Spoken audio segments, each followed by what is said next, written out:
लेकिन उसे सुनने का प्रयास करो। मैं वापस कहना चाहता हूं, ऐसे गड़बड़ी के समस्या में या समय में अपने मन को परेशान मत करो, लेकिन अपने मन का सुनने का प्रयास करो कि वो आपका मन आपसे क्या बात करना चाहता है। क्योंकि दाऊद कहता है, हे मेरे मन तू यहोवा को धन्य कहे। वो क्यों कहता है कि हे मेरे मन तू यहोवा को धन्य कहे? वो भी तो कह सकता है प्रभु तेरा धन्यवाद हो, लेकिन वो आज्ञा देता है अपने मन को कि हे मेरे मन तू यहोवा को धन्य कहे। क्योंकि कहीं ना कहीं हम अपने मुंह से तो परमेश्वर की स्तुति करते हैं, लेकिन हमारा हृदय उससे काफी दूर चले गया। ऐसा है क्या? अगर ऐसा है तो आज अपने मन का सुने और अपने मन को कहे कि दोबारा यहोवा का धन्यवाद करने के लिए। आज आप जो भी परिस्थिति में रहे, परमेश्वर का मजबूत उपस्थिति आपके साथ बना हुआ है। मैं कहना चाहता हूं, परमेश्वर का अनुग्रह आपके साथ बना हुआ है। परमेश्वर का मौजूदगी, प्रभु की मौजूदगी आपके साथ बनी हुई है। इसीलिए आपको डरने की जरूरत नहीं है। इसीलिए अपने आने वाले कल को आपको अंधकार में देखने की जरूरत नहीं है। आपको बस परमेश्वर के अनुग्रह पर ध्यान देने की जरूरत है कि प्रभु मैं जानता हूं कि आप मेरे साथ में हो, आप मेरे साथ में हो। प्रभु मैं जानता हूं कि आप मेरे साथ में हो और कोई मनुष्य या कोई शत्रु मेरे जिंदगी में कोई बिगाड़ नहीं लेकर आ सकता है और मुझे बिगाड़ नहीं सकता, क्योंकि आप मेरे साथ में हो। कहो कि प्रभु यीशु आप मेरे साथ में हो। प्रभु यीशु आप मेरे साथ में हो। प्रभु यीशु आपका अनुग्रह मुझ पर है। आमीन। मैं आपको बताना चाहता हूं कि परमेश्वर का अनुग्रह सच में आपके ऊपर है, सच में आपके ऊपर है। परमेश्वर के अनुग्रह का तुलना अपनी परिस्थिति से कभी मत करें, नहीं तो शत्रु आपको फंसाएगा ये कहते हुए, ओह तू बहुत प्रभु प्रभु करता है, तू तो सुबह उठते ही अपने घुटने पर आकर प्रार्थना करने लगता है, ओ तू तो दोपहर होते ही प्रभु के भजन गाने लगता है, ओ तू तो सब कुछ चीज सिस्टमैटिक तौर पर करता है, लेकिन फिर भी तेरे जीवन में ठीक ठाक क्यों नहीं है चीजें? क्यों तेरे जीवन में परिस्थिति ठीक ठाक नहीं है? वो आपको आपकी परिस्थिति बताकर फंसाने का प्रयास करेगा। एक दिन ऐसा हुआ कि जब यीशु मसीह अपने शुरुआत की सेवकाई में थे, वो जंगल में प्रार्थना करने के लिए चले गए। शत्रु ने उनके पास आकर कहा एक पहाड़ पर, प्रभु यीशु आप जो देखते हो ये सारी चीजें मैं सब दे सकता हूं आपको, लेकिन एक चीज करना होगा और वो है कि आपको अपने घुटने टेकने होंगे, तब मैं ये चीजें आपको दे दूंगा। आपको अपने घुटने टेकने होंगे, तब मैं ये चीजें आपको दे दूंगा। और मैं आपको बताना चाहता हूं ना, यीशु देखने के द्वारा वो नहीं गया। हम लोग अक्सर क्या करते हैं, हाँ यार ये चीजें सच में हमारे पास नहीं। यीशु दृष्टि के द्वारा जीवित नहीं था, लेकिन यीशु परमेश्वर के वचनों के द्वारा जीवित था। और यीशु ने उसे रिप्लाई किया, तू अपने परमेश्वर को नमन कर, ये सब मेरा ही है, तू मुझे बहला नहीं सकता है, तू मुझे फुसला नहीं सकता है, तू मुझे फंसा नहीं सकता है। मैं आपको बताना चाहता हूं ना, शत्रु आपको हमेशा आपकी स्थिति दिखाते हुए फंसाने की कोशिश करेगा। जो चीज आपका ऑलरेडी है लेकिन आप उसे देख नहीं पा रहे हैं, शत्रु उन चीजों को आपको दिखाने का प्रयास करेगा और ये कहेगा कि तू मेरे सामने घुटने टेक दे और ये मैं तुझे दे दूंगा। आपको मालूम है सबसे पहला जो परिवार था आदम हवा, उसको कैसे फंसाया गया? उनको फंसाया गया ये कहते हुए कि अगर तुम ये फल खा लोगे तो तुम परमेश्वर जैसे हो जाओगे, परमेश्वर जैसे बुद्धिमान हो जाओगे। वो ऑलरेडी थे, वो ऑलरेडी बुद्धिमान थे। ऐसा नहीं कि आदम हवा के पास दिमाग नहीं था, ऐसा बिल्कुल नहीं है। क्योंकि आदम ने हजारों जानवर का नाम रखा, आदम ने हजारों पेड़ पौधों का नाम रखा। इसका मतलब है कि उसके पास दिमाग था और हमसे कहीं बेहतर था। आप 100 नए नाम इन्वेंट करके दिखाओ, आप नहीं कर पाओगे। आपके नाम बहुत ही बदतर रहेंगे।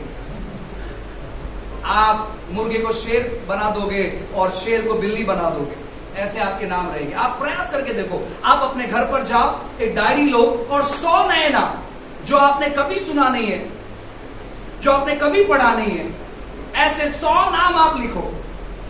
आप कंफ्यूज हो जाओगे कि कौन सा नाम लिखो। लेकिन आदम ने जानवर को देखते ही उसने नाम दे दिया, ये हाथी है, ये शेर है, ये भालू है, परफेक्टली नाम दिया। कितना, जब हम भालू बुलाते हैं सो हमारे सामने हाथी नहीं आता है, लेकिन अगर उल्टा रिवर्स में नाम दे देते हैं तो सोचो कितना बदतर होता हो, कितना बदतर होता हो। अगर हम अंगूर को कद्दू बुलाते हैं या भोपला बुलाते हैं तो सोचो कैसे होता है।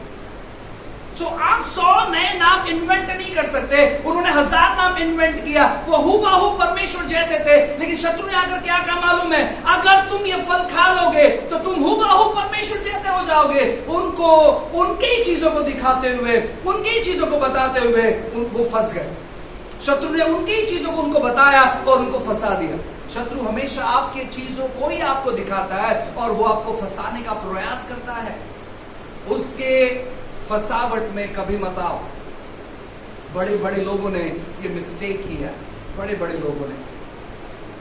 लोगों ने मिस्टेक किया। आज की स्थिति को सुधारने के लिए वो अपने आने वाले भविष्य को पूरी तौर पर सर्वनाश कर देते हैं। वो, मैं वापस कहना चाहती हूं, इसको ठीक तौर पर सुनो।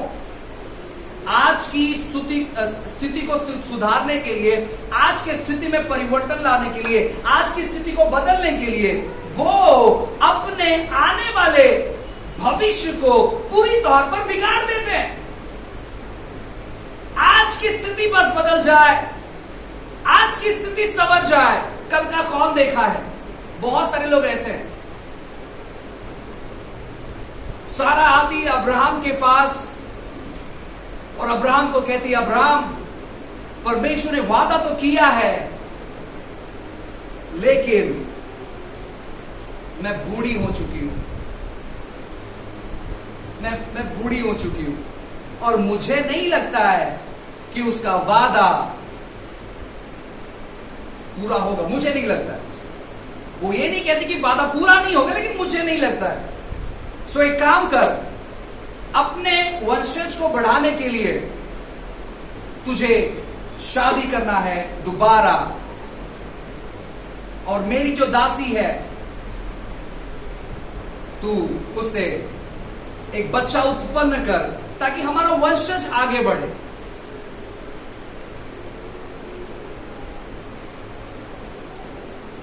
सारा हगार को लेकर जाती है और वो कहती है कि इससे हमें संतान मिले जिसके द्वारा हमारा जो वंशज है वो आगे बढ़े।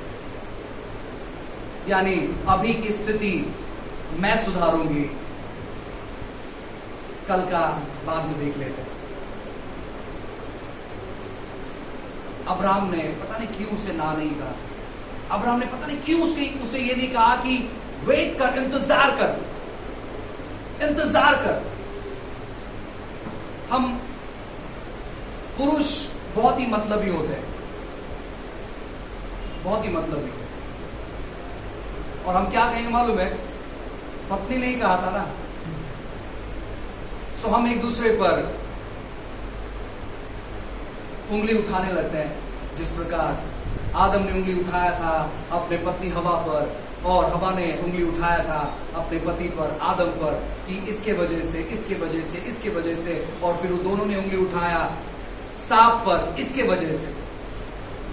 अब सांप किसके पास जाए? उसने कहा ठीक है, मैंने ही गलती की, मैं अपने ऊपर उन सारी चीजों को ले लेता हूं। सो उन्होंने इंतजार नहीं किया परमेश्वर के वादों को पूरा होने के लिए, लेकिन उन्होंने क्या चाहा मालूम है? आज की स्थिति सुधर जाए, बस बात का बाद में देख लेंगे। हम काफी लोग अपने जिंदगी में ऐसे निर्णयों को लेते हैं।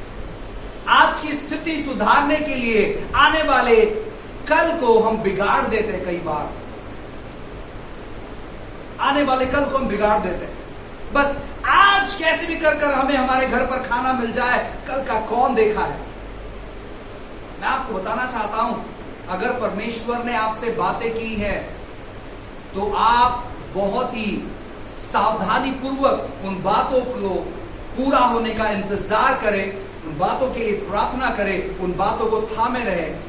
शॉर्टकट रास्ता मत निकालें, क्योंकि शॉर्टकट रास्ता बहुत बड़ी तबाही में लेकर चले जाती है, बहुत बड़ी तबाही में।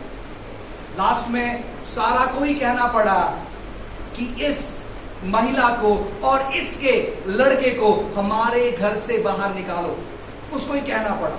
और उस एक हादसे की वजह से आज पूरा दुनिया परेशान है। उस एक हादसे की वजह से, उस एक हादसे की वजह से आप शायद अपनी तन्हा जिंदगी में अपना जीवन बिता रहे रहोगे, आप अपने प्रश्नों में अपना जिंदगी बिता रहे रहोगे। लेकिन मैं आपको बताना चाहता हूं प्रियो, आप जब अपने प्रश्नों में पड़े रहते हो, परमेश्वर आपको चाबी के तौर पर इस्तेमाल करता है किसी और के प्रश्नों को छुड़ाने के लिए। आप उत्तर बन जाते हो, ये आपको मालूम नहीं है। जब आप ऐसी समस्याओं का सामना करते हो, दिक्कतियों का सामना करते हो, हमेशा उन समस्या और दिक्कती के विचार धारणा में मत रहो, क्योंकि परमेश्वर उस समस्या के बीच में आपको एक चाबी दे देते हैं ताकि आप अनेक लोगों के लिए छुटकारे का कारण बन सके। मूसा जहां पर बात नहीं कर पा रहा था, वो हड़कला रहा था, वो बात नहीं कर पाता, उसका जबान जाड़ा हो गया था। परमेश्वर ने उसी का इस्तेमाल किया 30 लाख इजराइल लोगों को छुड़ाने के लिए, और उससे भी ज्यादा हो सकते हैं। 30 लाख इजराइल लोग, इसका मतलब है एक राष्ट्र, एक आदमी के जरिए परमेश्वर एक राष्ट्र छुड़ाने के पीछे था। और मूसा अपने ही दुनिया में जी रहा था, वो अपने ही प्रश्न में जी रहा था। बाइबल कहता है मूसा के बारे में, मूसा कोई सामान्य व्यक्ति नहीं था, मूसा एक माहिर खिलाड़ी था। मूसा अस्त्र और शस्त्र जानता था। मूसा राजा कैसे रहता है वो सारा चीज उसको पता था। वो बहुत अच्छी तौर पर बात कर सकता था। लेकिन 40 साल से 80 साल का जो उसका सफर था, वो 40 साल, यानी जब वो 40 साल का हुआ, 40 साल से लेकर जब वो 80 साल तक उसने अपना जिंदगी ऐसे बिताया मानो कोई नहीं है उसकी जिंदगी में। वो अपने घर से सवेरे निकलता, भेड़ बकरियों को लेकर जाता, वो चराता और देर रात घर पर लौटता। दोबारा दूसरे दिन सुबह होता, वापस सुबह निकल पड़ता। ऐसे 40 साल उसके बीत गए। अगर आप 1 साल किसी से बातें नहीं करोगे तो आप लड़खड़ाने लगोगे। आप बोलते बोलते आपको 4 बार एक ही शब्द आएगा, क्योंकि आपने किसी से बात नहीं की। वैसे मूसा बहुत कम बात करता था और 40 साल में ऐसा उसका बात करने का तरीका हो गया कि वो बात ही नहीं कर पाता था। उसे एक शब्द कहने के लिए 5 मिनट लग जाता था। इतनी बेकार उसकी परिस्थिति हो गई थी, उसके हालात बहुत बेकार थे।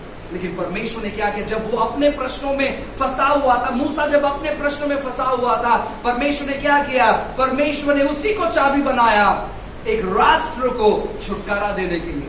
परमेश्वर आपकी स्थिति, आपकी परिस्थिति जो भी आज आपकी जिंदगी में है, आपको जरूर चाबी के जैसा इस्तेमाल करना चाहता है कईयों को छुटकारा देने के लिए। इस चीज को आज आप समझो, इस चीज को आप जानो। आप श्रापित व्यक्ति नहीं है, आप आशीषित व्यक्ति है। परमेश्वर की कृपा दृष्टि आप पर है। परमेश्वर ने आपको त्यागा नहीं है, परमेश्वर ने आपको छोड़ा नहीं है। आज जो भी स्थिति और परिस्थिति से आप गुजर रहे हो, मैं आपको बताना चाहता हूं, कहीं ना कहीं लिख कर रखो कि ये स्थिति के वजह से आप परमेश्वर के और करीब हो जाओगे, परमेश्वर को जानने लगोगे और कईयों के लिए आप छुटकारे का कारण बनोगे। हालेलुया। कहो कि मैं कईयों के लिए छुटकारे का कारण हूँ।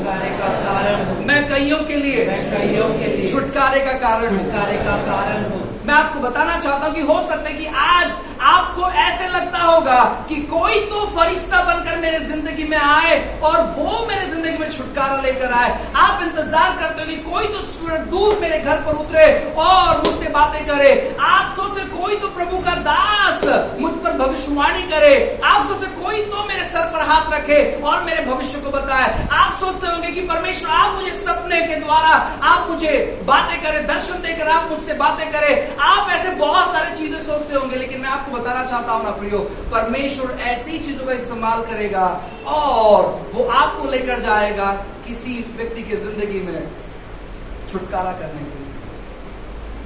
हालेलुया। वो आपका जरूर इस्तेमाल करेगा। आप परमेश्वर से रहित नहीं हो, परमेश्वर आपके साथ में। वो हो सकता है कि स्थिति नहीं दिखाई दे रही है, परिस्थिति नहीं दिखाई दे रही है। यूसुफ ने जेल के अंदर एक व्यक्ति से बात किया और कहा, देख भाई, 3 दिन के अंदर तू राजा के साथ समय बिताएगा।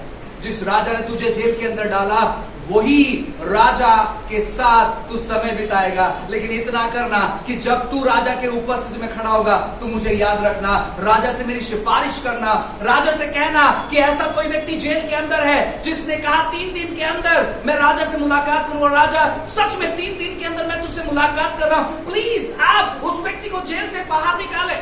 यूसुफ ऐसे सोच रहा था, लेकिन जैसे ही वो व्यक्ति बाहर चले गया वो भूल गया यूसुफ को, वो भूल गया। और ये अच्छा हुआ कि वो भूल गया। अगर वो नहीं भूलता और वो जब बाहर जाकर अगर वो कह देता राजा से कि ऐसा ऐसा व्यक्ति है, ऐसे ऐसे नाम का व्यक्ति है जिसने मुझे बताया, तो राजा क्या करता, उस व्यक्ति को छोड़ देता और कहता, भाई तू अपने अपने गांव या शहर चले जा, अपने गांव या शहर चले जा। और तब क्या होता, जब राजा 2 सपने को देखता और उसका अनुवाद करने वाला कोई गलत अनुवाद कर देता, तो मैं आपको बताना चाहता हूं यूसुफ कभी भी वहां पर नहीं पहुंच पाता। इसलिए प्रभु की स्तुतियों कुछ लोग आपको भूल गए हैं। प्रभु की स्तुति हो, कुछ लोगों ने आपके चीजों को छीन लिया है। प्रभु की स्तुति हो, कुछ लोगों ने आपको गड्ढे में डाला है। प्रभु की स्तुति हो, कुछ लोगों ने आप पर गलत आरोप लगाया है। प्रभु की स्तुति हो, प्रभु की स्तुति हो हर एक उन चीजों के लिए जिसकी वजह से आज हम यहां पर हैं, जिसके वजह से आज हम यहां पर हैं। प्रभु की स्तुति हो अगर किसी ने आपको फंसाया है। आप लोगों के पास ये सब चीजों के लिए क्यों ऐसे आप प्रभु की स्तुति कर रहे हो, तो मैं आपको बताना चाहता हूं मेरे पास कारण है। अगर वो चीजें वैसे नहीं होती तो शायद हम यहां तक नहीं पहुंच पाते, शायद हम यहां तक नहीं पहुंच पाते। जो चीज आपके पास है वो इसलिए आप तक पहुंची है क्योंकि वैसे हादसे आपके साथ हुए हैं। और जो चीजें आपके पास पहुंची नहीं है, मैं आपको बताना चाहता हूं बस सब्र करो, क्योंकि एक बहुत अच्छा कहावत है, सब्र का फल मीठा होता है। ये अच्छी कहावत है और ये सच्ची कहावत है। इंतजार करो। यूसुफ ने इंतजार किया। यूसुफ ने ऐसा नहीं कहा कि अरे यार उस व्यक्ति, वो व्यक्ति जो पिलानाहार था, जो राजा का प्याला भरता था, उस पर मैंने भविष्यवाणी की थी, उसके सपने का अर्थ मैंने बताया था, और ठीक 3 दिन के बाद ये बंदा बाहर चले गया। मैं कैसे जुगाड़ लगाता हूं, उसका कांटेक्ट करता हूं, उसको बताता हूं भाई तू भूल गया है। अगर वो अपनी चाल लगाता यहाँ पर तो शायद परमेश्वर काम नहीं कर पाता। उसने क्या किया, कोई बात नहीं, वो भूल गया, कोई बात नहीं। जो व्यक्ति परमेश्वर से प्यार करता है, परमेश्वर उसके जीवन में हर चीजों का इस्तेमाल करते हैं भलाइयों को उत्पन्न करने के लिए। किसी ने कहा नासरत से क्या कोई अच्छी बातें आ सकती है, क्योंकि नासरत एक सबसे गंदा जगह था जहां पर कूड़ा कचरा फेंका जाता था। किसने कहा नासरत से कोई अच्छी बातें आ सकती है, और मैं आपको बताना चाहता हूं यीशु मसीह का नाम नासरत पड़ गया। तो जहां पर अपेक्षा नहीं थी वहां पर परमेश्वर ने सर्वोत्तम बातों को निर्माण किया। आज हो सकता है कि जब लोग आपकी तरफ देखते होंगे, वो कहते होंगे ये सबसे बदतर व्यक्ति है, इसके साथ मैं संगति नहीं करना चाहता हूं, ओ इसके साथ तो मिलना भी नहीं है, ये बहुत अलग व्यक्ति है। कोई बात नहीं, कोई बात नहीं, आप ढूंढते हुए आओगे। उनसे कहो ब्रदर, आप ढूंढते हुए आओगे, कोई प्रॉब्लम नहीं है। अपने घमंड के अनुसार नहीं, लेकिन उनसे कहो कि जरूर प्रभु ऐसे चीजों को करेगा कि आप ढूंढते हुए आओगे, आप ढूंढते हुए आओगे। मैं आपको बताना चाहता हूं, जो लोग आपकी कदर नहीं करते, कोई प्रॉब्लम नहीं है, उनसे नफरत मत करो। किसी ने आपकी बुराई की, उनसे नफरत मत करो, उनके बारे में बुरा भला मत करो, कोई प्रॉब्लम नहीं है। बस आप अपने काम में बिजी हो जाओ जो परमेश्वर ने आपको दिया है। यूसुफ ने क्या किया? यूसुफ अपने काम में बिजी था, परमेश्वर को स्मरण करने के लिए, प्रभु को याद करने के लिए, प्रार्थना करने के लिए, परमेश्वर के बारे में सोचने के लिए, और जो जिम्मेदारी उस पर दिया गया है, वो जेल के अंदर बराबर अपना जिम्मेदारी सिस्टमेटिक तौर पर वो निभा रहा था, सभी कैदियों को अपने अधीन में रख रहा था, और पूरे जेल को उसने बदल के रख दिया था। उसका काम वो निपुण तौर पर कर रहा था। ये जो समस्याएं पूरे दुनिया भर में फैली हुई है, इस समस्या में खुद को आलसी मत बनाओ, लेकिन इस समस्या में खुद को ऐसा व्यक्ति बनाओ जो परमेश्वर की उपस्थिति में 24 घंटा रहता है, प्रभु के बारे में सोचता है, परमेश्वर की बातों के बारे में सोचता है। मैं आपको बताना चाहता हूं ना, जो व्यक्ति परमेश्वर की बातों के बारे में सोचता है, जो व्यक्ति परमेश्वर का ध्यान करता है, वो भूखा नहीं मरेगा। दाऊद कहता है कि मैं छोटे से बड़ा हो गया, मैं बचपन से मैं देखते आ रहा हूं, अब मैं बूढ़ा हो गया, मैं देखते आ रहा हूं, कभी कोई धर्मी व्यक्ति किसी से भीख नहीं मांगा है। और ये परमेश्वर की महाकरुणा है कि परमेश्वर ने हम पर ऐसी नौबत नहीं लाई कि हम किसी के सामने भीख मांगे। Hallelujah, praise the Lord. मैं आपको बताना चाहता हूं, आपकी स्थिति बदलेगी, आपकी परिस्थिति बदलेगी, क्योंकि परमेश्वर आप पर अपनी करुणा, अपनी दया बरसाए हुए। बस धीरज रखो, परमेश्वर पर विश्वास करो, अपने विश्वास में बढ़ते चले जाओ, परमेश्वर की शांति को अपने जीवन में ग्रहण करो। बस थोड़ा सा धैर्य रखो, थोड़ा सा विश्वास रखो, अच्छे कामों को करना बंद मत करो, और देखो किस प्रकार परमेश्वर आपके लिए नए रास्ते को खोलेगा। Praise God. कि किसी ने हमें नौकरी से निकाल दिया, प्रभु की स्तुति हो कि जहां पर हम इंटरव्यू के लिए गए, उन्होंने हमें इंटरव्यू में पास नहीं किया। कोई बात नहीं, कोई प्रॉब्लम नहीं है, कोई इश्यूज नहीं, कोई समस्या नहीं। अगर परमेश्वर आपका आधार है तो मैं आपको बताना चाहता हूं ना, कोई शैतान आप पर कुछ नहीं बिगाड़ पाएगा। परमेश्वर आपको सही जगह पर लेकर जाएगा, सही चीजों में लेकर जाएगा। गड़बड़ी मत करो, गड़बड़ी मत करो, धैर्य रखो, इंतजार करो, सही समय पर सब कुछ ठीक ठाक हो जाएगा, और आप लोगों के लिए श्राप का कारण नहीं, लेकिन आप आशीष का कारण ठहरोगे। परमेश्वर आपकी स्थिति आज, अगर आप ऐसे सोच रहे हो कि मेरे पास बहुत सारा चीज नहीं है प्रभु,